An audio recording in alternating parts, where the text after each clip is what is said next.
We weren't live. Welcome to the Expanding with Erin podcast. And today I have a very special guest, an incredible soul that I've been blessed to align with recently. And I wanted to share him with my community. And so today we have Huna Flash, Maori Lemurian Elder, and Stargate Gatekeeper, and just a divine spirit and soul.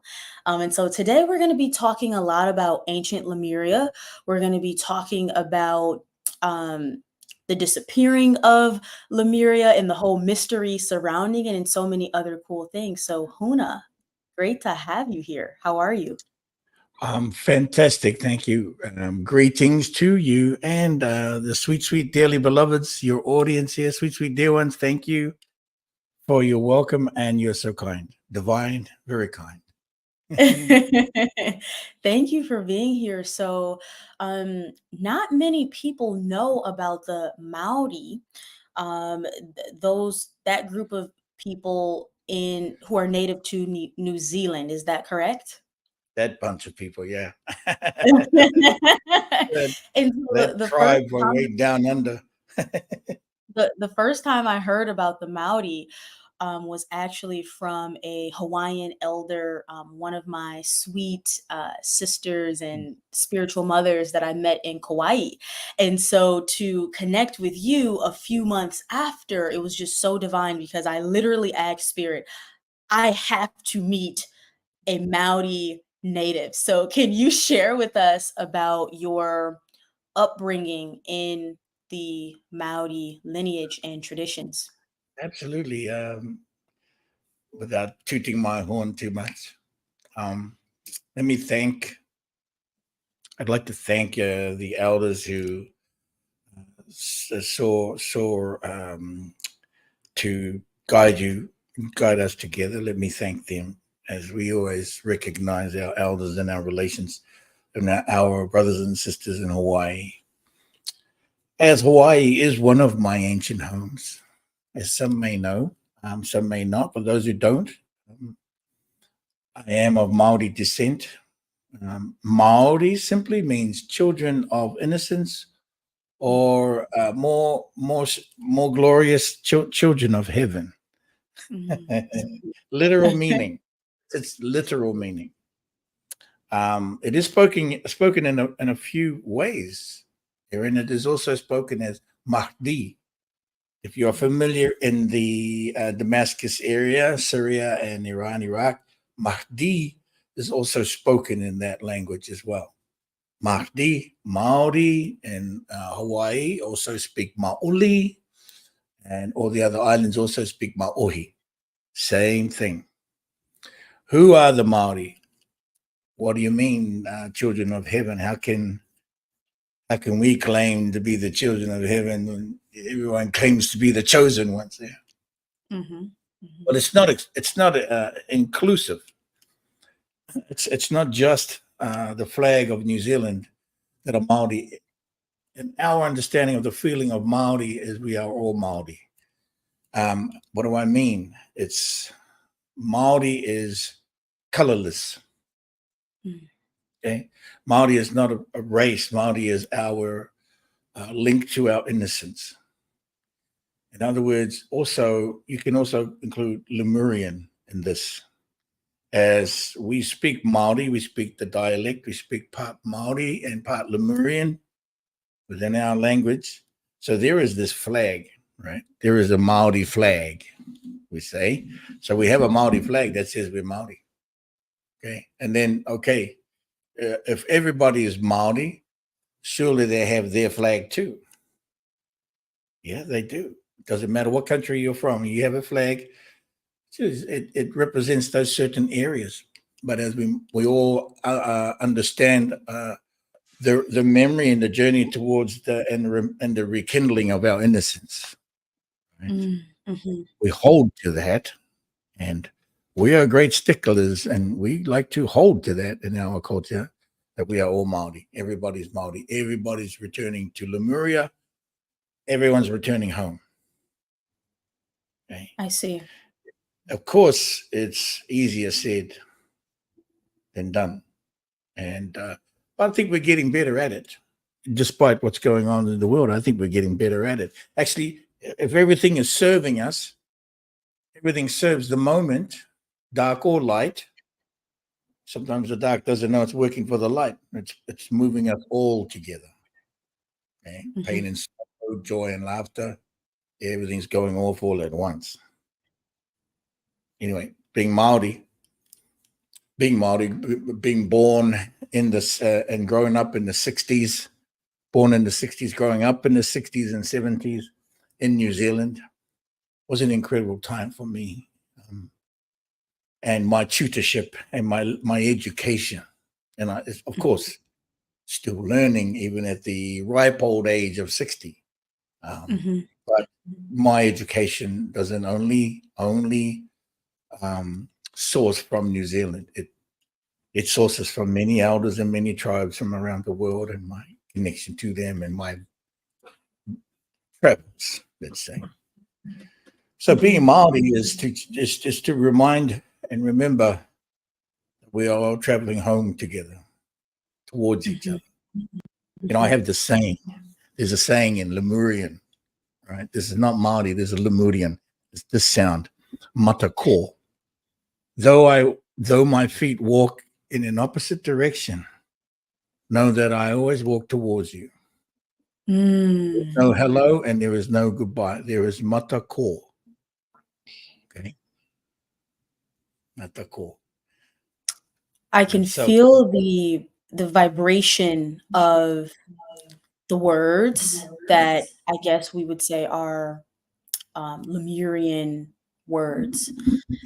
And I know when you and I spoke before, you spoke about the vibration of the Lemurian language, or even the Maori language, which is, I guess, more pure in vibration, less distortion, um, going or moving in all directions. And as you're sharing these words with us, I just wanted to highlight that I can feel in my spirit that the energy of these words move in all directions. you are very clear and you're very kind and you're very absolutely correct. The more that we speak towards the blueprint of sound and light, Mm. the more clearer and the more powerful source information that we are emitting, that we're putting out there in the atmosphere. So when we speak Polynesian, when we speak our indigenous languages, it's already a light language. And the key part of it is we know what we are saying. It is a light language that we speak. And we are know when we know what we are saying.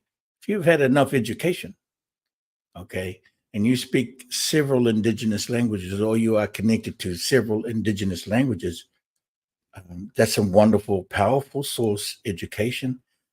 Language being not necessarily just an alphabetical or words just kind of mishmashed together.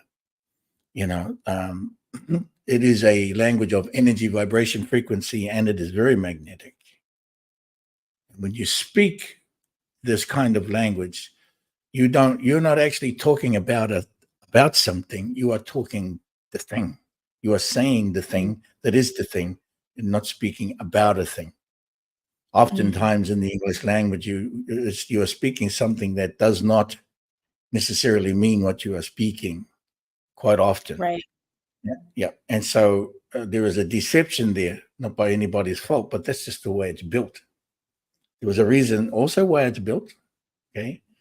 And so when we return back to the one language where we were speaking closely to one another so long ago, we return back to that energy, vibration, frequency, and it's very magnetic and telepathic, omnidirectional and multidimensional. Quantum, if Mhm. you like to use that word, it's okay to use that word. We can use Quantum that. language, I like that. Otherwise, Yeah. we just say we speak Maori, and it says it all. And it does it all. Mhm. Okay, so I Because hope I can that feel that clears it up. the energy of the words themselves are creating. when you were saying you're not talking about a thing, you are speaking the thing itself. And it gives me the feeling of speaking high vibrating language creates reality, but a harmonious reality, as opposed to some of the other languages that we've been taught. We're creating, but we're unconsciously creating what we don't want. We're It's like the lower vibrational sound dialect is creating the disharmonious reality. Yeah, sometimes though you have people that speak a light language or speak their soul language, as somebody is offering here, sometimes there's a memory or a remembering that's a little bit lapsed, not always absolutely correct, connecting precisely. And but this is a realm in the third dimension that is a realm of distortion. It has distortion. Not saying that you're distorted. You can be in something but not be of it. We can be in this dimension but not be of it. That is a challenge to be at a place before confusion. Let us say at a place before distortion. The challenge is to certainly connect to the purest and the highest. Now, sometimes that requires you to step out of your comfort zone. Sometimes that requires you to go to the places and meet with the people and not always do everything in the remote. Okay. It actually is something that we've been asking for a long time. I know my elders are certainly my teachers, who was my father's teachers, who's been my uncle's teachers, who my family's teachers. He espoused this to us, and many elders espoused. We must go to travel and pick up the pieces of our people around the world. Have to, don't have to, do it if you want to do it, don't do it. But I'm just sharing, this is what I do, this is what I have done according to my soul's purpose and my mission in life. Everybody has their life's work, my soul work, if you like. And so when you do this, when you go to the places, I spent 20 years with Native American chiefs and elders doing ceremonies, their ceremonies, and they accepting my ceremonies into their medicine lodges, which is unheard of. Mm-hmm. I was very fortunate to be able to administer ceremonies of my lineage into their longhouses if there was something that was beyond their reach, or they weren't able to clear up. So they would call me occasionally, and this is all across the board, across North America, across the United States, all over the world, and I still do that today. In some ways, but mostly what I got out of it, my education. Yeah, Yeah. it's an incredible education being there. So it's like you're like, okay, you're going to talk about a people and talk about a thing, and then you can go and be the thing with them. Mm-hmm. Mm-hmm. And that is what we talk about by coming together and uniting, building bridges, building the bridges. Mm-hmm. And that's what I have done, and that's what I do. Despite some of being away from Aotearoa, Tani Maro, being away from the land of the long white dragon for such a long time, was also what has been asked of me. I had to integrate that and take that in and be of that, because that is what was going on. That is what's happening now. I'm still doing this work. Mm-hmm.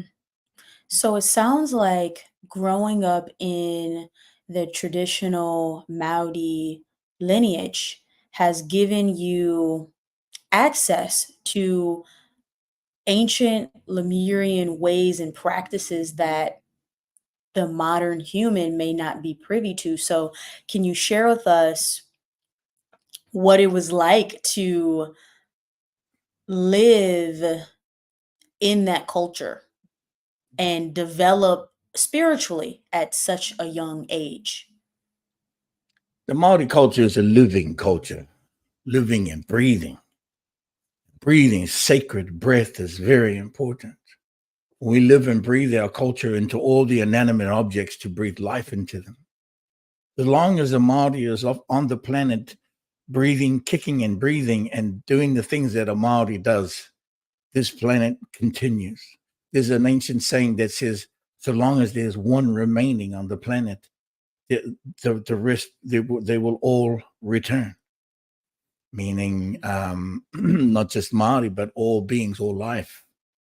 And we are that. Now, there are protocols and tools. One of the protocols is referred to as the waikara, which means the light that protects the water. And the waikara is a protocol that utilizes the vessel of the mother and the light of father's energy. They combined and they work with them in balance, both in their the physical instrument and implements, and the sound and light from the, well, let us say we speak the Maori or we speak Lemurian, we utilize this sound and light to activate and turn on and switch on the protocol, what is needed for that particular moment. It is also, it's used for clearing energies for land, home, land, water, sky, your community, home, the very basic things you would like to, let's just say, afford yourself a comfortable rest and a comfortable environment for your family and your friends and those visiting you. These are basics. So the waikara, though, is very powerful, and it does rely heavily on your sacredness, the sacredness of your breath, and the navigation and the implementation of certain tools that you learn to gather up, and you learn to find, and you learn to use even more intensely and more effectively over a period of your life. Okay. A period of your life. And I have an abundance of tools and methods and protocols, kawa or technology that is directly connected to the sacred breath, the sound and light, the sacredness of sound and light, and the word spoken in the light language of Lemuria. Now, of course, I have courses, and you are a new student of the House of Huna. You are learning these things, and I am honored that you have come to the House of Huna yourself and your partner. And there are many that have joined the House of Huna School of Light. Now, this implementation of these tools, there are tools that, and I learned this. It took a while, a couple of decades to learn this. That there are some tools and protocols that have returned to the planet that have not been on the ground on the planet for thousands and thousands of eons, because there are an alignment to the new stargates that are now in our cosmic local space that weren't there for a long time but have now come in, and that's brought incredible medicines with it. Let me just say it that way. It has brought some incredible medicines with it from so long ago into the now. And working with those protocols, allowing them to download into me, and then myself taking those protocols.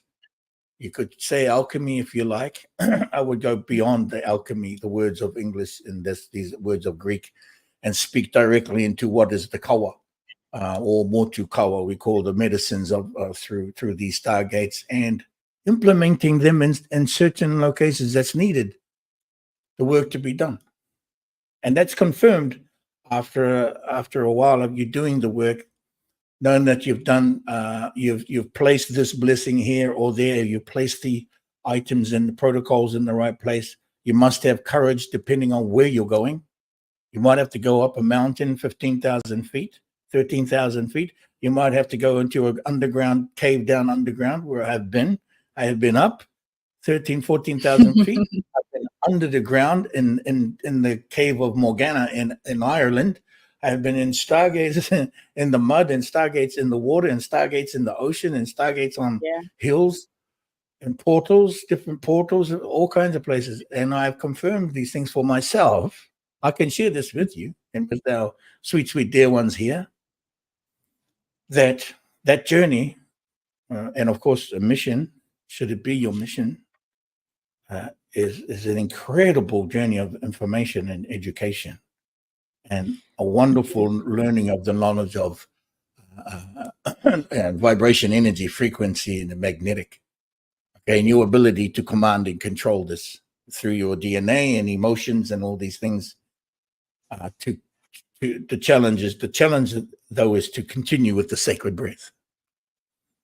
Right? The sacred breath we call the wairua, and the sacred eternal remembering the eternal memory of the wairua, bringing these different pathways all together and through you from one direction, past, present, or whatever, in directions and dimensions into your one breath, and speaking that all of that simultaneously in, of course, the highest intentions. Yeah. I want to ask you, is there any rite of passage that you go through as either a young male or a young girl in the Maori Lemurian traditions to be Yes, able to receive maybe higher mystery school wisdom and information after you've sort of mastered connecting with the breath? yes, you're required to follow instruction, certainly at the mystery schools, or we call the Wananga or the Kura Wananga. I attended a Wananga, the mystery school of the special bird, Manuariki. It has since been reorganized, but at that time when our teacher was alive then, you had to, when you entered, you had to sit and be very quiet and just listen. We were also not able to write down anything. You had to sit and listen. Was it punishment? No. It's like you just had to sit, and it was a concrete floor, hard floor. You just had to sit and listen for hours upon hours. And then you would if you lived a long way from the school, you would journey back every other month to go back to the school and be consistent. So long as you were consistent, they meaning you were quite happy to receive most people's, for that matter, especially in these modern times. But a long time ago, you were required to pass certain levels of commitment. You would have to take practices on multiple implements and multiple, let me say, multiple techniques to ensure that you were serious about it. Right. And also, sometimes you'd come out with bleeding ankles. If you weren't paying attention and listening clearly, you would also get a beating in a way. I mean, I'd say that in a loving way. You would also be, if you were learning the taiaha, another type of implement, if you didn't move the action the right way, you would hit yourself. Okay. So in order for you to not hit yourself, you had to do it correctly. So a lot of times you would hit yourself until you learned the lesson. Okay. You would challenge yourself. You must challenge yourself. That is the rite of passage, to challenge yourself and stay committed. It wasn't, and I know some other cultures, you would, to receive your manhood, you had to climb up a tree and bite the feather off an eagle's tail. Or in Africa, you would have to go and hunt the lion or other these. While in New Zealand, we don't have lions. Right? We do have birds. But you would have to learn also how to provide hospitality to the tribe and to the family or to the community, and learn those ways of providing food and sustenance, learn how to do these, one would say, domestic chores. But I know hospitality was at the basis of it, to be hospitable, very important part of our culture. Food, dining, gathering, being with everyone, very important part. Mm-hmm. And so every young man was challenged to cook in the ground and create the open the pit of the mother, open the the what we call a hangi or an umu, where we would cook in the ground. Every young man had to learn that in my time, and would be on a solo mission to feed an entire family, sometimes hundreds of people, and he would have to do it himself, himself, absolutely, and herself. And two people were also masculine and feminine to work with the earth and with the earth oven, the umu. I know in Swahili and in Africa that they also have the word umu, which means earth oven. We have the same word umu, which means to also to pass on that hospitality through the Mother Earth, means as well. So that was also a rite of passage, I right? see. Because this is also a blessing to give, a powerful protocol to give to the people. Some would say manakitanga, some would say whanaungatanga. These are, I'm not going to speak Maori. I would just try to share this with you as hospitality. Some people want you to speak some. Someone actually asked a bit ago if you could share some Maori or some light language with us, Oh, maybe at the end of this later. I will. Don't worry, I will. You're going to be repeating after me. Okay, I'm going to invite you to repeat. Okay, so I Somebody want here to from ask Cape you. Town, South Africa, and I was just in South Africa, resetting a frequency for the Stargate on the lion's head. We call it Matete, the white lion's head Stargate in Cape Town. That's right at Table Mountain. And so we use these protocols, what I'm speaking of, these tools. I utilize them at the Stargates and at certain places that are asking for it.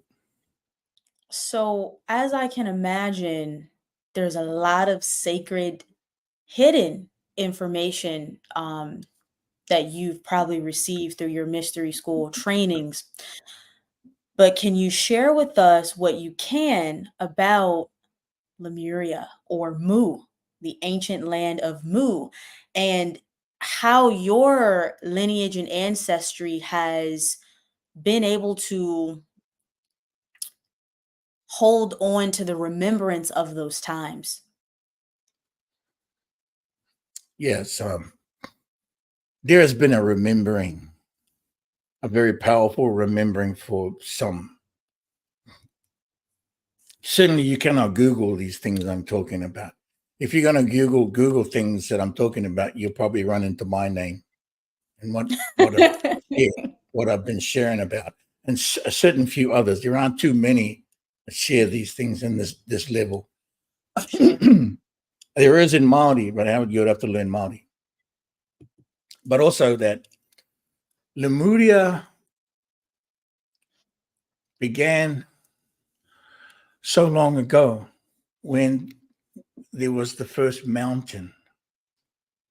Okay. Now this is not so much that it's knowledge that people are not allowed to have. They can have this. I'm going to share this. Okay. They should have this as part of their remembering for them. Perhaps they're remembering. There was a mountain so long ago. That mountain was known as Mo'ao. At the top of that mountain was our first civilization on the planet. That civilization still today is there, the remnants of it, which is known as Maui. Okay. Maui, the home of the descendants. Now, Mo'ao was situated with Hawaii in the Pacific, where Hawaii is, but it was also where New Zealand was. And I say was. Before New Zealand arrived in its current location, it was in that same location with Maui, the energy of it and the physical body of New Zealand. It wasn't called New Zealand. It was simply called Mo'ao and the mountain of the world. The first mountain of the world, we say, 650 million years ago. Wow. Okay, 650 million years ago. This is first civilization of Lemuria. Now, Let's just dig into the word sound Lemuria for a moment. Everybody's familiar with it. Mm-hmm. It derives its source energy from the sound of Kimuria. Can you all say Kimuria? Right. This is an energy just a level deeper than the Maori flag. Kimuria means oh, you're back. It's good to see you again. Give me a hug. It's quite simple. It means the first embrace. As beings coming from light into form energy, our first emotional and our first attachment to emotion and feelings was the embrace of seeing each other for the first time, but somehow remembering each other as we do today. That still lasts. That is the essence of Lemuria. That is the essence of Mu. That is the essence of returning home in that embrace. Ask yourself. I mean, you guys all know. There is one of our elders from India going all the way around the world. How many times have you been going around the world? Amma has been going around the world giving people hugs for the last 60 years. This is Amma. You know her. Our Kuya, our grandmother, the grandmother, she's been going around hugging people. She knows what that, and this is what we're speaking of. That Lemuria became known as the embrace. Oh, you're back. Good to see you again. The first time, the last time, now, all into one, all into one. And certainly physically, the planet at the time with Papatuanuku, this planet Earth, Mother Earth, in the one land, Gondwana, Pangaea, if you like. People use the title Hyperborea, which is kind of way late. It's too ancient to be speaking Hyperborea because that's Greek and that was never around back then. So when we speak the Lemurian, we are speaking Mo'au, the first mountain of the world. Maui was what we refer to as the village of the descendants. When we descended upon the mountain, Maui means the descendant. Maori is an aspect of Maui, which is the descendant from heaven, the children from heaven. If you go to Maui now, and this is why one of the reasons why I was in Hawaii about 6-7 years ago, when I was in Hawaii teaching, I had a workshop for the kahunas to remind them of Maui and remind them what the mountain was, which mountain it was. It is not Whareatara, it is not Maunga Kea, it is not Maunga Loa.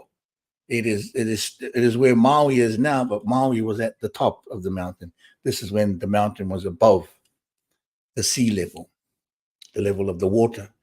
Actually, and now remembering it has come through that we remember it to be over roughly 30, if we say 30 miles high. That wasn't the language used. We speak to it Iterangi, which was in the heavens. Okay. The mountain was in the heavens, meaning in those subatomic temperatures, sub-zero temperatures where the Pounamu was created.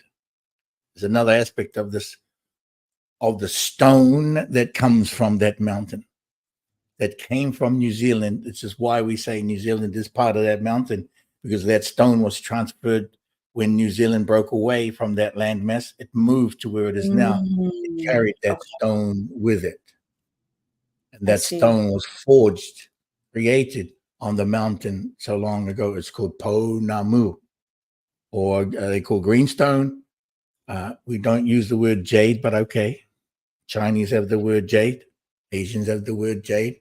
But this is a particular type of Pounamu. And what does Pounamu mean in the sound? It means the pillar of the earth. Pounamu. This is where the sound of Mu and the civilization of Mu first came from. This very powerful crystal, the stone, pillar of earth. And the civilizations of Mu and Lemuria were just that, pillars of the earth, pillars of nature, pillars of a super intelligence, land, water, sky, through the sacred breath. Nature, we required no metals and flying ships and metal ships to traverse the dimensions and space. All we had to do was speak and open a portal and transport ourselves. That was it. We have no need of starships. They were too slow. They're too slow and cumbersome. And Yeah. They're So misdirected and always get shot at. speaking of starships, um, I mean, hearing that Lemuria was 650 million years ago, and I see some folks just saying, "Wow, that's really interesting." Um, what was the galactic connection? Okay, Was so many there star nations. intergalactic connection and communication and travel and Stargate travel and things of the sort? So there were times, there were, let's say, 4 moments of Lemuria spread across 650 million years. The last fall of Lemuria was 60 million years ago here in the Yucatan Peninsula, here in what is now known as Mexico. Part of the reason why I live here. And that was the fall of fourth Lemuria. Now, these 4 moments at the tail end of these civilizations, there were a variety of titles. Mu, people call it Hyperborea, or some would speak of Tataria, but they were never that. They were never that so ancient. Those are Atlantean times. Mu was so far before that. When Lemuria 1 in the Pacific, Lemuria 2 was when Turtle Island or the Americas uh, shifted again and moved and created Europe. So from America to Europe, and that whole line across from Greenland, Iceland, and over to Europe, UK, Europe, that's known as Lemuria 2. And Lemuria 3 is on the other side with Asia and India, China and Japan. When that continent shifted and the mountain began to rise in Tibet, that became Lemuria 3. That's civilization. That's before India, right? This is before the blankets were laid on the ground. Okay. Before the blankets were laid onto the beautiful meadows on the side of the mountain, there was the mountain. Always the mountain returned. So 4 locations of the mountain. Lemuria 4, excuse me, let me just get a drink of water. Sure, go ahead. Lemuria 4 came at the Table Mountain in Africa. Okay, now that's the peoples of the time. The Lemurians had experienced all these turns, these different ages, different moments. There were breakdowns, there were betrayals, and there were wars. And so there were these betrayals throughout these 4 moments. They were huge in a way, because it had been millions of years between each movement, which was always very painful to us and in the memory, because things were so beautiful. At that time in first Lemuria, things were so pure and so clear, before confusion, at the time before distorted light, from undistorted light at the time before confusion. And so as we get to Fort Lemuria and these, let's just say these viruses or these energies started coming in through these final times of Lemuria, the land was being, and the people needed help. So other star nations were coming in and coming in to help each other. So you have this time where Pleiadians, you hear the stories about, oh, the Pleiadians created the humans. No, they didn't. No, they didn't. They came in to help support our DNA and bring in more codes of our lineage, And so you have many star nations. The Nazca, you have the what are they called, the Nosa or Nota of a people known. You have other star nations like the Anasazi. Were being energies were coming back in to support the recreation of the human DNA, the root blueprint code, and from there, the final fall of Lemuria 4 was about 60 million years ago. Right. This was a war we had. Some say it's the Orion Wars, but this one was the big one, and then there was quite a few following that. This war, the Lemuria 4, which is here in the Yucatan. There was no Gulf of Mexico then, not until after the war. So once the war came, there was a comet that came in, and that comet was a weapon. It was not kind of a natural disaster. It was from a war, and some of the star nations were using planets and comets and asteroids and throwing them at each other. Can you imagine that? It's like a giant just planet that throws it at you, you know? Yeah. That kind of thing was going on. And that's what happened here. And that weapon hit in the Gulf, which is now the Gulf of Mexico. There was no Gulf of Mexico then. And our wars, we would, after that explosion, we speak of a time when the sea was red, in the time of the red water. And that time of the red water lasted for millions of years until it returned to its natural state. And as it did come to peace, there were millions of years of peace, and then Atlantis arrived. Mm-hmm. And this is at the island of Cozumel, which is the island of the goddess, right here off the Yucatan Peninsula, that area where we say Atlantis began. Now, where are we today in Lemuria? So we go from the mountain through all of these periods, Lemuria 2, 3, and 4. You know, I was in Ireland and Wales, and I went on a tour to a place called Dingle Harbour. Loved it there. The guide took me in across the ocean into these caves that you could only go in on a boat. And there were these big, huge caves. If you know anything about Lemurian crystals, they have striations on the crystal. Yeah. I'm kind of diverting a little bit here because it's a little about Lemuria. This crystal is a Lemurian double-headed dragon crystal. Mm-hmm. It has striations on it. Powerful. And striations. Well, those striations are codes and speak a language, share a language with the information. If you rub your nail along them. Those same striations were on the cliffs inside a cave in Dingle Harbour in Wales and in Ireland, and was once connected to Wales because that mountain used to connect Wales and Ireland together.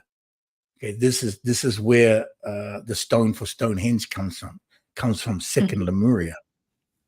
Okay, a lot older than they say, hundreds of millions. And the guide was saying that these striations on the walls of the caves, their scientists and the geologists put them at 300 million years. That puts us right in the ballpark of when it moved. Yeah. And the stone that I was gifted a stone from Stonehenge by the Druid masters. They use in ceremony. I have it here with me. Perhaps I will show you. And that stone is linked in, connected into it, all the ancestors that are in that stone, because it comes directly from the Stonehenge circle in the UK. Okay. And that stone is connected into Lemuria. Stargate portal, right? Which is a Stargate portal. Yes, which is also a portal. Mm-hmm. Yep. And you just been resetting its frequencies. Myself and the Bindi Masters, we had done work there over the years. But this particular time, I was gifted a stone from there, and I'm going to show you in a moment. Awesome. And so that brought memory as well. So when you are working with when I said implements and tools, they include the crystals and the stone and the vessel of mother, we say, in the varieties of mother's aspects and essences, let me say.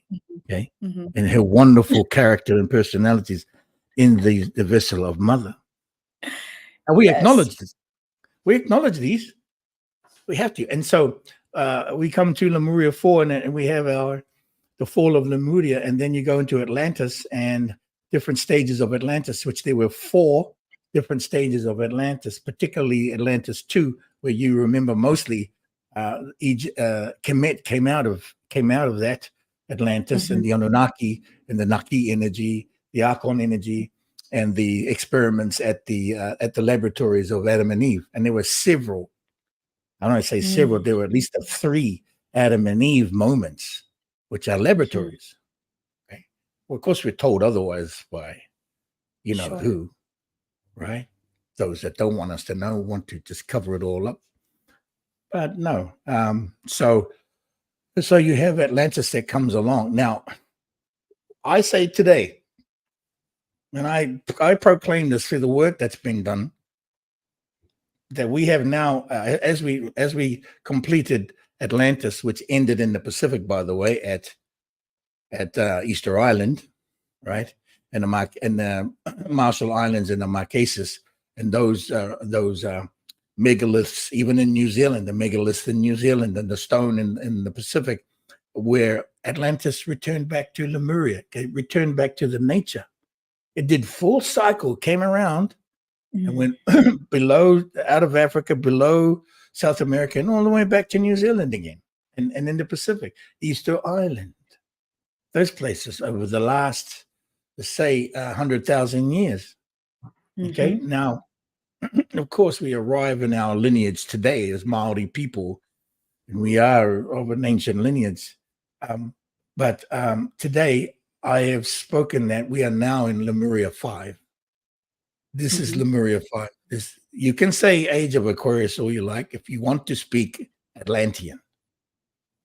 Atlantean yes, that's an Atlantean language. That is a language that's used and spoken from the Roman, the Greek, and their warlords and their gods of war.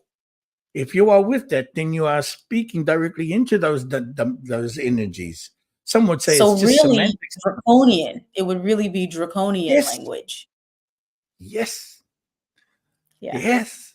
It is draconian because it was poisoned and infected and flipped and turned and created zodiacs in the sky and created astrology from it. And the tower, the clock tower, was created by them to what?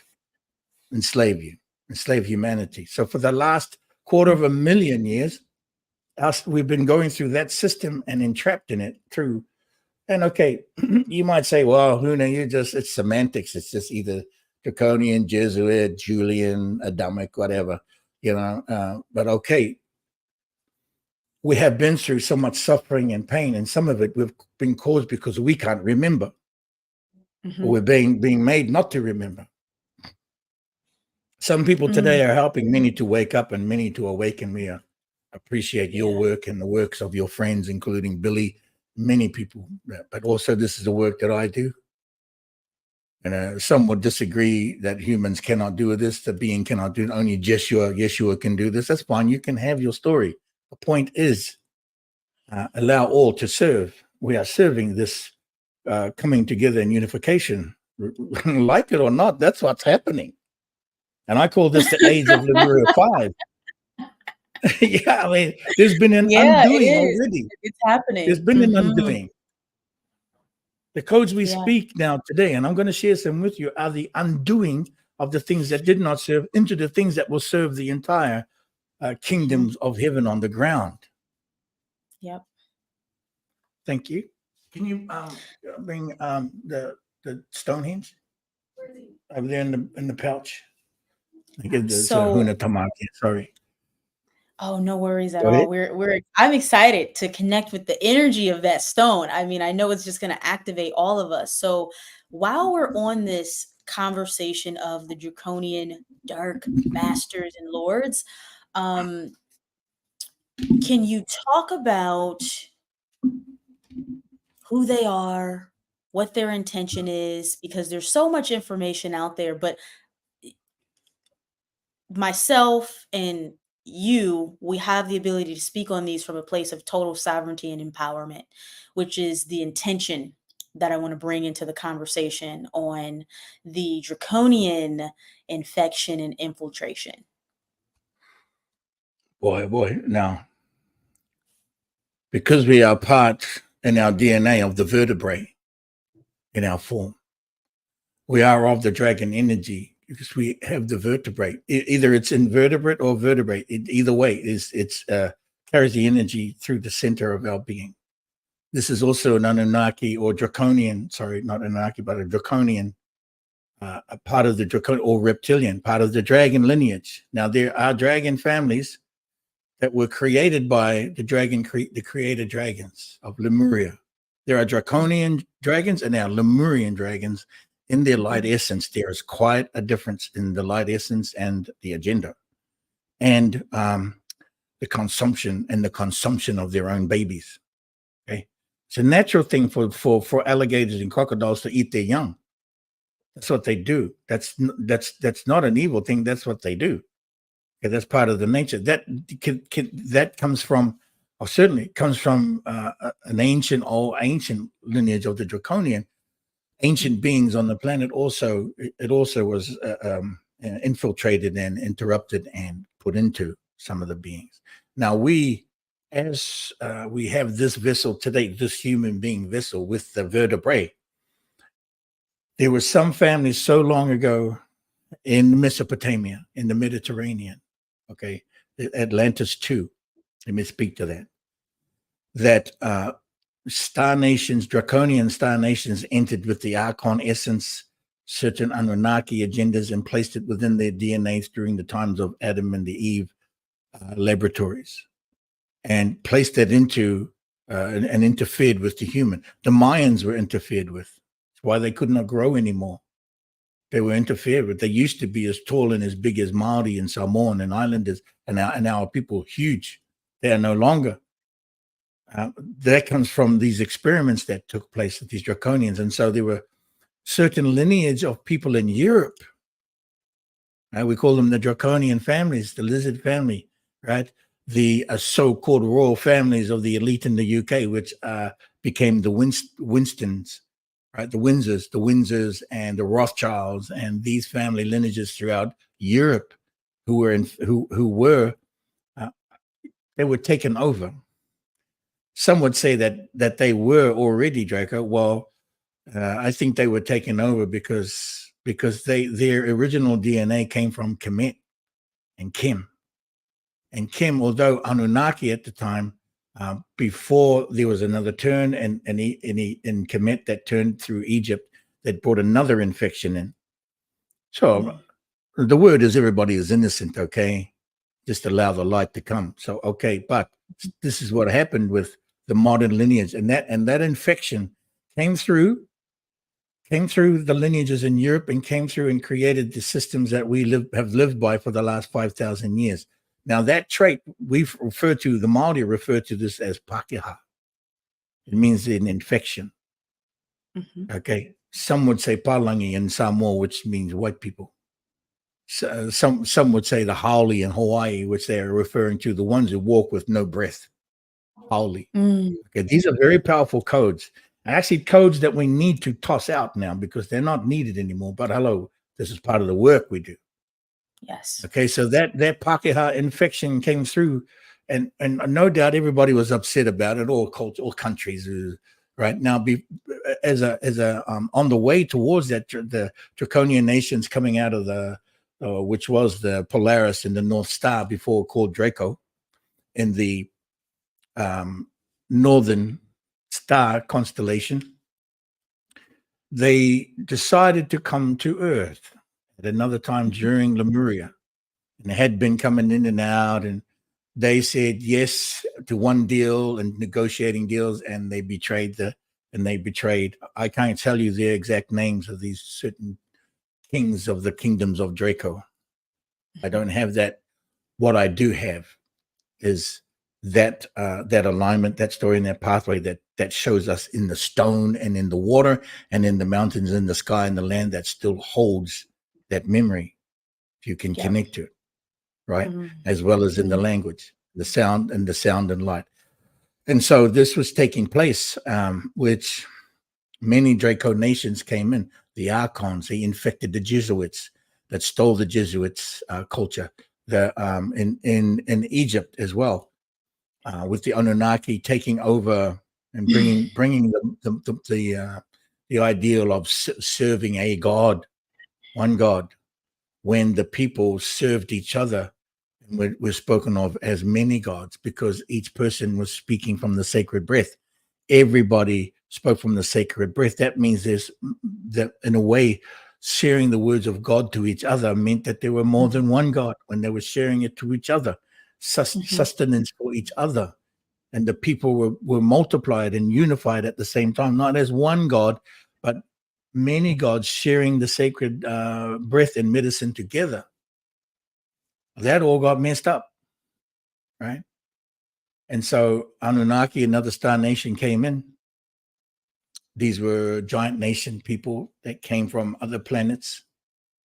And yes, sweet, sweet dear ones, there were other planets. This was not a flat Earth. I'm sorry, it's not a flat Earth. We've got proven it time and time again. It's been shown. Mhm. Okay. Yes, there is a blockade and a barricade above us, and you have to be of the right frequency to access through it. Okay. Mhm. That's why some cannot access and some can. Right. You have to be the vibration. That is the law of the cosmos that will not allow distortion to enter back into our spaces, and certainly the spaces of Lemuria and the Yep. stargates that we are guardians of. And so these certain beings that come into, now known as the Europeans, now known as the Zionists, they are still remaining in the Zionists, the Khazarians, the mafia, these kinds of attitudes in this Pakeha in Pakeha infection. Okay. That, and now not it's colorless, by the way. So this infection is colorless. So not only are these European people, it can be Pakeha, also, our own people have adopted some of the Pakeha things, traits and ways and selfishness and these things. It's colorless. It knows no color. And It is a division and separation, which is the at the basis of the infection. So the avatar doesn't matter. yes, The infection can be living through, operating through anyone or anything. I just want to yes, highlight that for how people are with color and race and absolutely that. correct. Absolutely correct. And that's been an issue, of course. Now, part of my journey is to, like, we've got to we've got to allow this part, we've got to meet and have gatherings to dissolve Mhm. this code. Yeah. And I call it a code. There's the Pakeha, there's the Haole, and there's the Palangi code. We have to remove that. It's also in New Zealand amongst my people, many people, even in some of the families towards each other. We got to get rid of this, people. Sweet, sweet dear ones. In order for you to be a sweet, sweet dear one, we'll let this stuff go. There's a song that says, just put it down. Put the thing down. Yeah, put it down. Just put it down. Okay. Yeah. Now, okay. So, I mean, I'm not giving you precise names and titles of draconian races, because it's just really the ideal of it is an infection, and also, of course, the capturing of our children and stealing their essences and those energies, certainly from the blood and the fluids of our incredible innocence. Okay, our incredible innocence. They are stealing, trying to steal. They're trying to steal. Okay, there's a depopulation program with these guys, and there's a repopulation program with us. We are Mhm. working, and we have been bringing forth the repopulation program as they've been dealing with the depopulation program. And they know we're doing this, by the way, because we know they're doing that. There's more on that. I can share more on that. I'm just teasing, but I'll tease that because I just want you to understand, sweet, sweet dear ones, that there is a repopulation program, and it's taking place now. That's the reason for the higher vibration stargates, okay, to allow only the highest of our essences to enter back through into the planet in a new system we call the Motu grid. The system is called the Motu grid. You're gonna hear this more often. Motu grid, and it's quite different from the old crystal grid. Let me tell you. Okay, so it's okay though. We're on the right path together, I think. I see. Just as I've got it here, I want to share with you stone. Okay, this is a very incredible story, and I am so honored. I want you to just see the stone, if you can be with it a little bit. It is like this.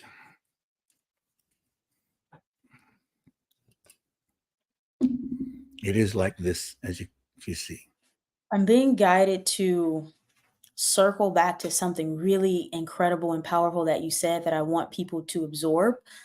You spoke Yes, about connecting to the water or the mountains, or I'm hearing the whales right now, different sea creatures or consciousness, and they hold the Akashic memory of what's taken place on earth, the true history. So when you see this stone, you guys want to really, really connect to the essence and the spirit and allow it to download to you what you need for your own process.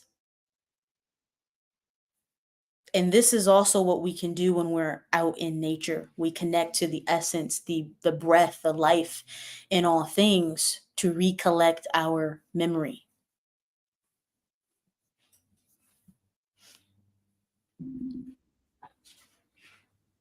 This is the stone of Stonehenge.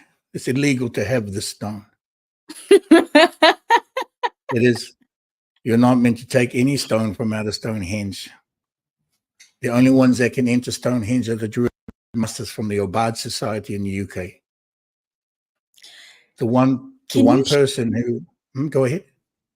Sorry, can you, because I know I mentioned the Akasha, and I know you have the Lemurian word for the Akasha. Can you share that with us?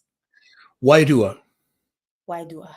Yes. which is it also refers to two waters, two pathways of water, two currents of water.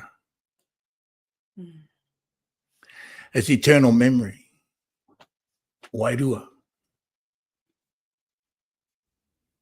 Now, I was gifted a story with this.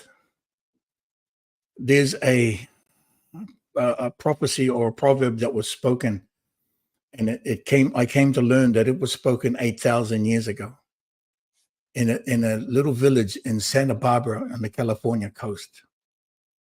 And it's pointed at 8,000 years ago when our people, the Maori, the Lemurians, the Maori people, because it's still in the modern age, we would host our canoes there. We would maintain our canoes in this place in Santa Barbara. Okay. There's a mountain there which has 8 peaks. And the mountain there. Now, the proverb goes like this. Whaia e koe te iti kahurangi, ke te tuahu koe me maunga teitei, haramai te tuki, haumi e, hui e, taiki e. It means that there will be one who will climb the mountain to greet the elder who kept their word and the ancestor that kept their word, to receive the energies and the knowledge and wisdom of the stone of the ages, the stone of Huie and the stone of Homie and the stone X head of Huie, Homie and Huie, 2 ancient stones. Now, 15 years ago, I was invited to meet a little girl who was 3 months old that was speaking the language, and they asked me to come to California to meet her in Santa Barbara. I spoke some words on a telephone call, and they were surprised by what I could see while I was talking. I told them I can see a little yellow bird that is her guardian. It speaks the word of love, which is arero, arero, in the bird language. And they tell me that she has a little guardian's paddle that has a painting of a little yellow bird on it. And they started crying. I said, I need to come see the little girl. That was just the one pathway to get me there. But when I got there, I met the elder that lived up on the mountain, who knew my elders, who is from the Chumash people, or the Tuma people, the people of the Chumash from California. And he went to my school. He's an elder, 20 years, my elder. He was at my school of my Wananga, my school, mystery school. He visited in the 80s. And he kept his promise of what he was meant to do. And he went back to the land of the Chumash, and he lived in the mountain, and he held all of the sacred objects secret, and kept them secret and kept them sacred. But he knew he had to meet somebody. So I go there. I meet him. We are in tears. And I go up the mountain with him, and he shows me the other axe head, which is a pounamu greenstone axe head that he had saved from a fire. His whole home burnt down, and he had 2 items left. One was an axe head that's the partner to this one, and on a piece of paper that spoke the proverb, but it was in English, written by a powerful author known as Barry Brailsford, who wrote the translations in English for that proverb. And he had kept it. And he hid the stone, and he hid all the sacred stone in places under the weeds so nobody could see them. When I got there, he shared them with me. We were in tears. That was the first I connected to that proverb. Jump forward now to this time, 3 years ago. I was in the UK, and I met the Druid master. She said she was doing a ceremony, the solstice ceremony 2020 in June in the Stonehenge. She was the guardian and the leader of that. She led that, and she said she was told at the same time that she had to share a gift to me. We hadn't met them. She's a Druid master. And they said, well, who? She said, you will know soon. Just put your hand on the stone. She's got hundreds of people around her. She's not allowed to touch the stone. She said, okay. She touches the stone. And they say to her, pull, squeeze and pull. She pulled this right off the southern tower, the southern pillar. And they said, you have to gift this to him. And a couple of months later, I connected to her, and she said, I have a gift for you. And I said, okay. They wanted to do an honoring to thank me for the work I was doing. And the Druids brought this stone and presented it. And I cried and cried and cried. I said, I know what that is. They said, we don't know what this is. We don't know what it means. I took my toko, this staff, the lightning sword, and I did this. I said, this is my stone. This is from my ex, from the many lifetimes as being a king. This stone belongs to me from the times of Lemuria. And I cried, and I said, this is the proverb of this stone. It's an 8,000-year proverb, prophecy, proverb, whatever you want to call it. Wow.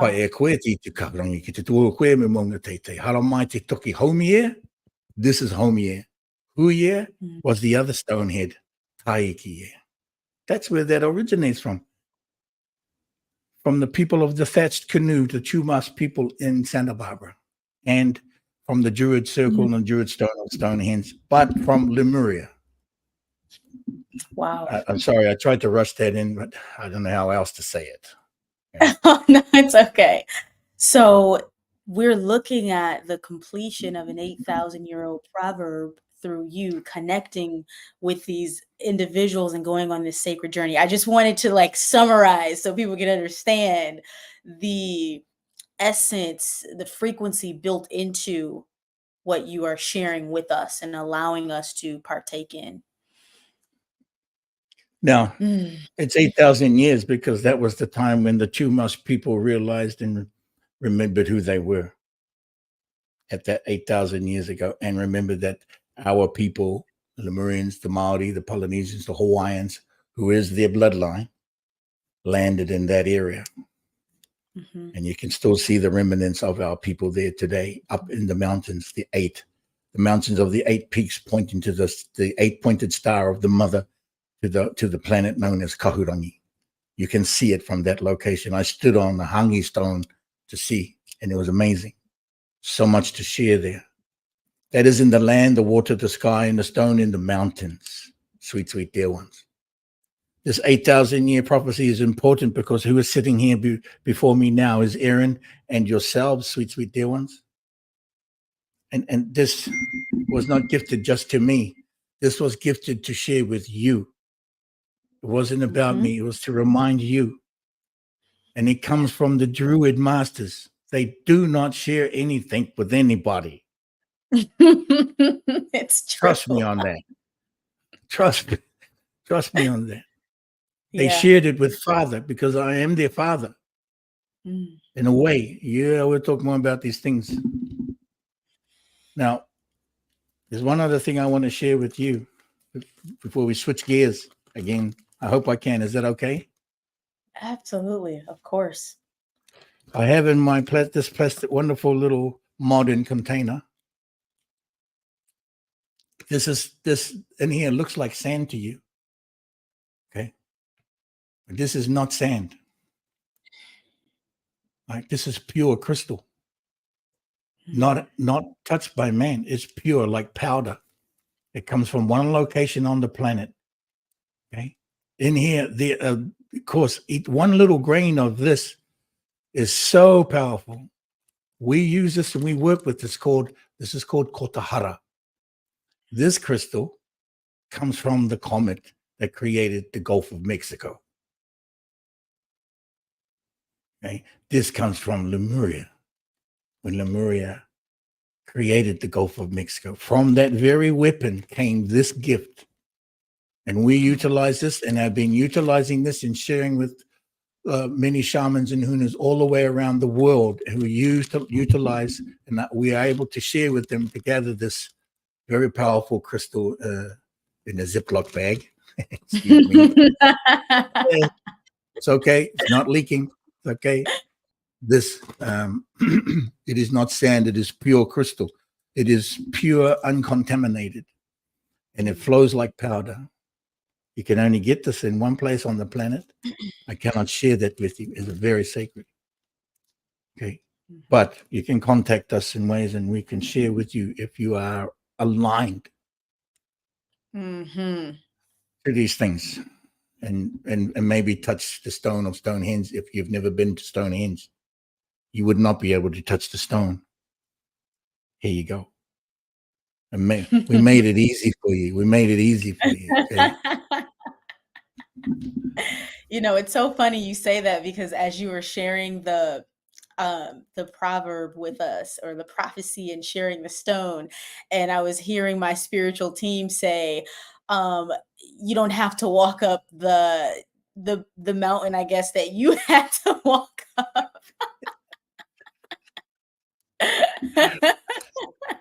Those were in my younger days too. So, okay. So yeah, I'm not walking up any more mountains as such, but you don't have to. You don't have to. Yeah. Someone said, Thank please you. put that in a tight sealed jar. Well, we do. We do have them in a container. We have them also in this stack. So we have so many beautiful souls and people here, in a variety and diversity of avatars. And I know you've shared with me about the Lemuria seedings of different peoples and populations. Can you talk about that a little bit? Seeding the different races on the planet.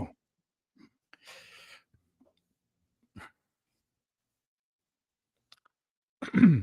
Okay, if you're a star seed, rainbow seed, you're still indigo seed, you would be over in your late 30s, indigos, or maybe 40s. Then you would be an ancient ancestor, because there weren't that many indigos that survived the last couple of waves.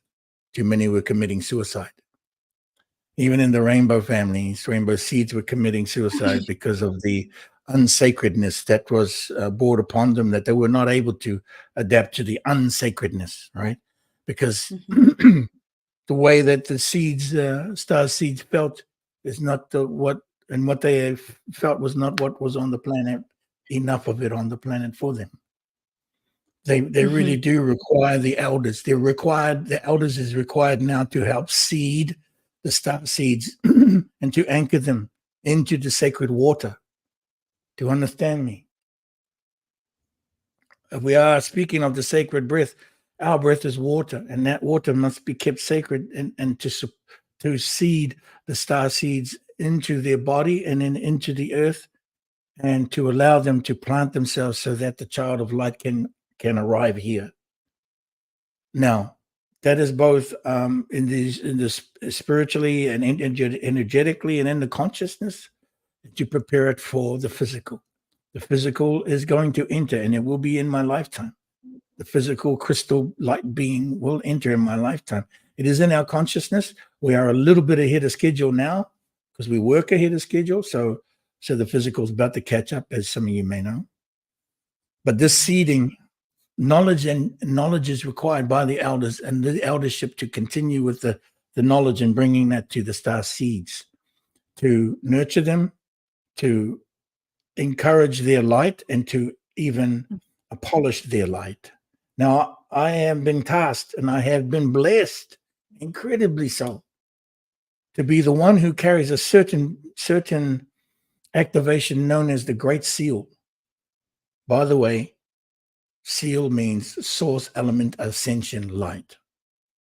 It's not the word seal, it's an acronym. And it refers to source element ascension light. My job is to activate the star seeds, help polish their light, and help them to stand and be able to be here in this distortion field, because it is a field of distortion, and allow them to shine. I do the best I can. I have sealed thousands and thousands of star seeds, and not just star seeds, dark beings too. All beings. I am asked, when I am asked to for a person, I would like to become sealed. I cannot deny that. I have to do this. There is a way, and I have learned over the last 30 years how to do this, and the most proficient way to do this, and the most energetic and activated way. That's a whole nother story, sweet dear ones. But that's what I contribute to assisting the star seeds. Is this, am I saying I'm Jesus or God? No, I'm not saying that. I'm just somebody that helps out. I'm just helping a brother out, okay? my energy is confirmed. My light source energy is confirmed, and who I am is confirmed. There are no doubts about that. I don't know what you think, but I know what I have and what I am. And it's confirmed by thousands, sweet dear ones. And I'm talking about people, I'm including people in Jerusalem and Israel that I have sealed, Africa, all nations, India, the United States, Germany, Norway, the Vikings. I've been all through there, and I continue to move through this of the last 30 years. There are Hunas on this call right now. Let me welcome them. Huna Matarana, Huna Tamaake, that I can just see here, who have become sealed by activated. Being sealed means to activate your light even more powerfully, polish the headlights, if one could say. You know what I'm saying? And then I put into and enter more powerful energy to help boost their dragon energies and the whale and the dolphin energies that come through them. Balancing of the masculine and feminine and the zero archetype, to bring forth the zero archetype as best as possible. There's another Huna there who's from Iceland. Good to see you, Father. Huna Kasataha, Lars Christensen. He's a giant man, about 6'7". And he's from Iceland, sweet dear ones. He's right here on the call. He's one of my Hunas. I call my Huna. He's one of the sealed ones. Is that the chosen ones? Everybody's chosen, sweet dear ones. Mm-hmm. Sweet star seeds, or otherwise how you would like to refer to yourself. All good. We are all here. We are all here. Let us be together and treat one another. Let us, put down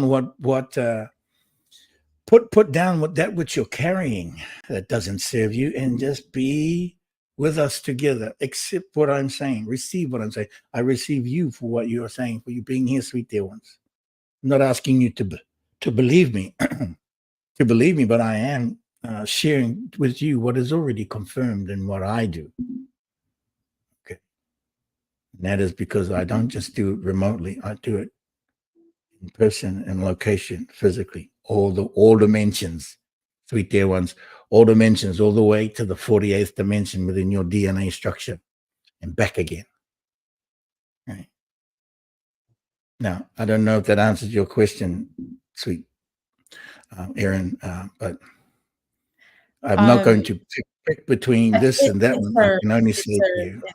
It's aligned. It's aligned. So before we start wrapping up, speaking of DNA and the activation of the DNA, can you share with us through your lens and perspective where we are in that crystallization process of the DNA structure? Sweet dear ones, these are deep subjects, and there is so much information here. Yeah. But if I can just say, and we're going to need another few shows. All right? Oh, definitely. So what questions everybody has, just hold them. We'll get around to them at some stage. But let me just say, the work that I do with the Stargates is known as the Motu Grid. It is the new birthing system for the child of light. The child of light is not to enter into this distortion field, as you must know that. And so because there is distortion in this field, the child of light has not entered this field physically, perhaps consciously in a way, right? In the star seed's consciousness as well. And we are here to ensure and guarantee and assure that we complete that task. Now that the stargates are aligned to the highest DNA structure, so you can access them through your consciousness and modalities that we are sharing, certainly to activate your 12-strand DNA, to align you to basically be within your light in a stronger way. You may be able to do that yourself, and that's fine. I'm just sharing this for those who cannot or need guidance. It's not about me telling you what to do. I'm sharing with you what is available. Now, this has already been being done. I've been doing these things. Now, this is not a religious thing. It's not a church thing. I'm afraid religion has nothing to do with this. Jesus was a wonderful Yeshua, not even Jesus. You can't say Jesus. He didn't use a J. They don't speak that language in the Hebrew. Yeshua, Isa. There were a few of these gentlemen, and they were also understanding of this knowledge. Okay. So they were about the knowledge, not so much about Christianity. It was about helping humanity, right? So what this is about the same thing. Helping humanity to guarantee that humanity breaks through, that we can all do this together. The DNA strand and what we do with the stargates is aligned to certain levels of the activation of your DNA strand. So if you are talking about being Anunnaki and being Archon and remaining in it, then you are of the 10-strand DNA, which is the Khazarian, which is the Zionists, which is the Pakeha. They cap off at the 10-strand DNA on purpose because that is a trap, and they want to keep the DNA in a time loop trap. That's called the Draconian astrology and zodiacs, and all of that is aligned to that, by the way. Okay. Now, I was in Svat in Jerusalem on the 11/11/11. I sealed 54 activations, 54 Hunas. It takes an hour each. Right. And we were there on the 11/11/11 to do the protocol I dubbed the paradigm convergence. And we were clearing the dome of the rock. We were clearing the wailing wall. We were opening a 24th dimensional stargate, which is a rainbow stargate, 3/8 all the way up. And it opened above us at the wailing wall. We were in ceremony at the wailing wall, sweet dear ones. 3 rings of Hunas in ceremony in front of the IDF, the military, and all the rabbis and priests. They couldn't do a thing. They could not stop us. The ceremony was also called the Rite of Return. This was 2018, which was known as the 11/11/11 in November. We did that right in their face, and nobody could see us. And there were 54 of us in ceremony in 3 rings. Right above us, open 24th dimension stargates. And then I had a meeting with the rabbis in a little town called Svat and skilled them in. And he was talking about that they are of the 10 strand because they work with the 10-point Sephiroth. As you must know what the Sephiroth is. If you do not, just Google it. These things you can Google, Sephiroth. That's aligned to the 10-strand Archon code of the Khazarians and the Kabbalah. Okay. Well, that's a trap, and that is purpose because they only wanted that. So if that's what they want, they can have that. But sweet dear ones, you cannot influence that on the rest of the world, which is what they had been doing. So we opened up 2 more dimensions to the 12th dimensional DNA strand to activate the DNA strand, and we did that, and we were doing that right there in front of that rabbi.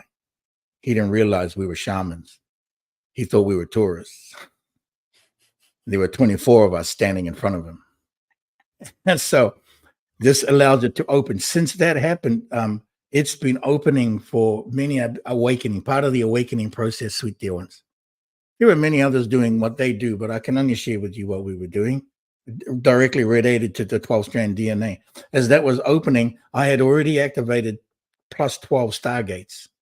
That are the stargates that we are working with for the DNA and for our consciousness. And now I'm about to, next year, or the coming 6 months, I'm about to activate Stargate number 24. When I activate Stargate 24, and we're moving towards this energy now, you're going to see and feel these energies and this clarity come in You're already being programmed with the solar energy. You had the solar flash in September. You're about to have, and you're getting more solar energy. You're getting prepared for when the 24 strand DNA opens in the coming 6 months. You're going to feel more clarity and more wisdom and memory coming in from the inanimate objects. You'll touch the land, touch the water, touch the sky, touch it, be with it. And we always said be with the nature, but in this instant, there's going to be an incredible insurgence of powerful energy coming in. Okay, now that's an activation of the 24th Stargate. Then I start moving towards activating the next series from 25 to 36, 36 to 48. And in my lifetime, I will complete those Stargates before I leave this planet, before I return as the child of light, where you're going to get me when I come in, right? Right? You're going to guarantee that? Okay, I know you got me. You got me, Erin. I know you got me when I return. I got you. The same way I asked for the elder to come in, I'm gonna have to pay it back when you come back. It's a payback, sister. Hey, I want to enjoy. I want to enjoy and see what we create. Right? We're just changing roles. That's exactly. And so the wisdom and being shared here, and through your beautiful work, all the sweet dear ones here, and for those that are still needing some guidance or looking for guidance, and you can leave the Draconian system. We have a way to bring you out of that matrix of the 10-strand DNA, bring you over to the Lemurian operating system, which we call Wataka, which you can see right behind me. See that part of it right behind me? The coding system of Lemuria's operating system, which operates counterclockwise in the opposite rotation and in time to the Draconian, because it cannot be seen. It operates out of phase. You see, it's hidden a little bit. It's a little bit duplicitous of us, which means treacherous, by the way, but for the light, okay, and to allow what has served to be undone, and so that we no longer need some of these things, So we can share more of that, and we'll share links with you. And there's Hunas that can share modalities with you. People get in touch. We're gonna leave your website in the description. Is there anything else you're offering that you want to highlight? And we'll leave the links for that as well. Education is really required here. So we offer on the website, there's a course called the Dragon Masters. Dragon Masters gives you 50 days, which drops out to you every few days. It'll drop out modules for you to learn and to practice. And practice them and take your time with them. Because in June, every Lemurian New Year, which is in June, the first weekend of June, we have the Practical Dragon Masters Intensive that is here in Mexico. And then all the graduates would come and spend 2 to 3 days with me, and we go through the practicals for them to graduate. The other things we have available is the birth chart readings are available on quantumnavigator.earth. Learn your Lemurian birth chart. It's so far removed from a Greek zodiac, which is of the wars, the gods of war. We are not with gods of war. Neither are we with the days that are of the Caesars and the emperors of war, which is August, September. We are not with those things. They don't exist. So we'll bring you back over to Lemuria to bring you to the true nature and super intelligence of the nature, and your super intelligence to awaken your superpowers of natural abilities, your superpowers. You are awakening. I know that's why you're here. Still, the little more information there. There is also other Hunas have other websites where you can enjoy Lemurian oracle readings, a little bit more deeper spiritual readings, which are incredible. That you can find at flc.earth. That is by Huna Kahasahi. And Lemurian birth chart readings by Huna Tama'ake, which means the child of the awakening. That is on her website, which is quantumnavigator.earth. Now, if I can leave with you with this sound, I know you said, can you share? I was going to ask, some light language for us. Okay. As we bid each other a matako here today, sweet dear ones, I invite you to repeat these sounds. And just to be in stillness, I invite you to close your eyes for a moment. Just listen deeply, okay? Just listen deeply. From the stillness comes the sound. From the sound comes the knowing. From the knowing comes the action. From the stillness comes the sound. From the sound comes the knowing. From the knowing comes the action. From the stillness comes the sound. From the sound comes the knowing. And from the knowing comes the action.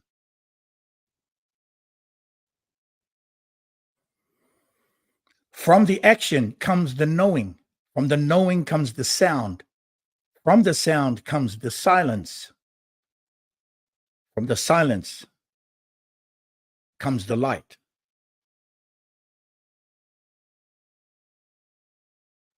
Repeat after me. Ma.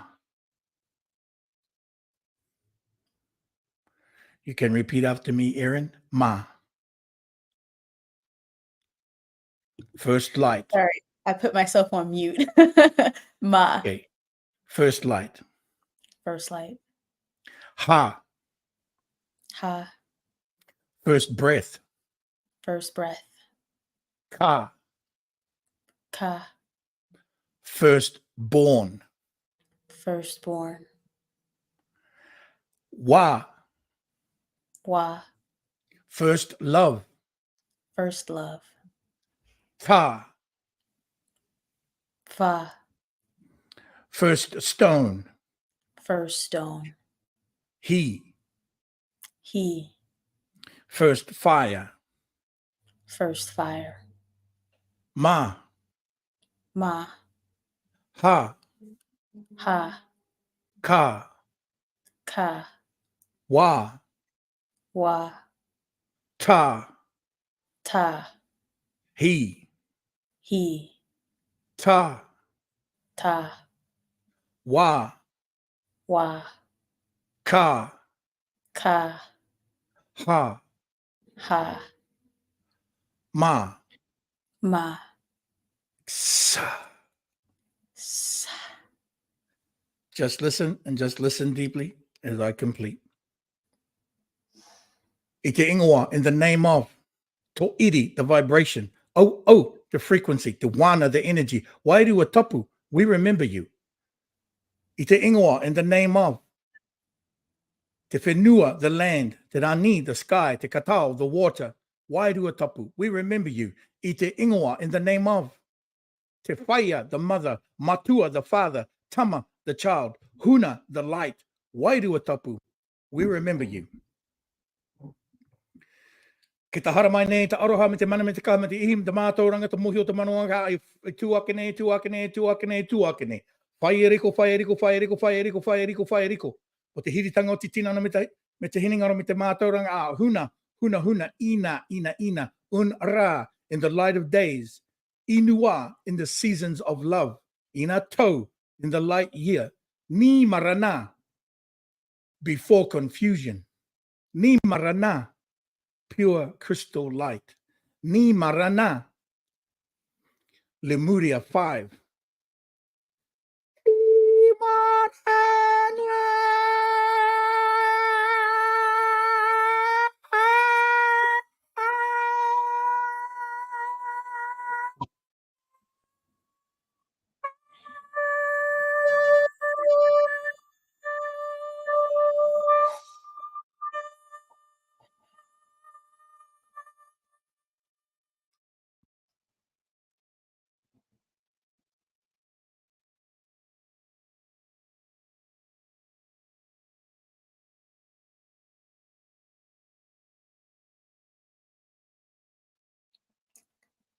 I had to open my eyes because the void was pulling me in.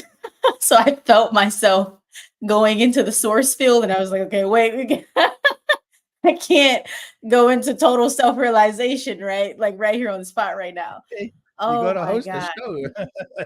Right? This is an offering in Lemuria. This hand greeting here. I felt my hands doing this as well, Yeah. as you were sharing. Beautiful. I offer this, receive the gift, to return the gift. And I thank you. Thank you. Thank you. Thank you. Okay, so we will share your links. And I am so grateful and honored to co create this moment in time for the Lemuria 5 with you. And from my heart to your heart, from my soul to your soul, it's been such a pleasure.